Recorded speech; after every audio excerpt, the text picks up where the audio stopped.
ल है त मलेसियाको पेनाङमा रहेको एउटा धेरै राम्रो टेक्नोलोजी कम्पनीबाट फेरि पनि फ्री भिसा फ्री टिकटमा नयाँ डिमान्ड लेटर आइसकेको छ है। सो यदि तपाईँहरू पनि यस कम्पनीमा आउन चाहनुहुन्छ भने आउन सक्नुहुन्छ। टेक्नोलोजी कम्पनी हो, राम्रो कम्पनी छ, पुरानो कम्पनी हो, चलिरहेको छ अहिले पनि है त। कम्पनीको नाम चाहिँ मेप इन्भाइरो टेक्नोलोजी एसडिएन बिएसडी रहेको छ र यो चाहिँ पेनाङमा छ। सो मैले यस डिमान्ड लेटरको फुल इन्फर्मेसन भिडियो बनाएर मेरो फेसबुक र युट्युब च्यानलमा हालिसकेको छु, कृपया भिजिट गरेर हेर्न सक्नुहुन्छ है त। मैले त्यस भिडियोमा कम्पनीको बारेमा, डिमान्ड लेटरको बारेमा र यो डिमान्ड लेटर कुन मेन पावरमा गएको छ र यो डिमान्ड लेटरको कहिले इन्टरभ्यू हो सम्पूर्ण डिटेल्स जानकारी भनेको छु। कृपया एकचोटि भिजिट गरेर हेर्न सक्नुहुन्छ।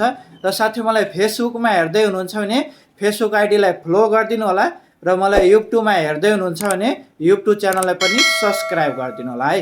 किनकि म यस्तै फ्री भिसा फ्री टिकटको नयाँ डिमान्ड लेटर भिडियो लिएर आउने गर्दछु।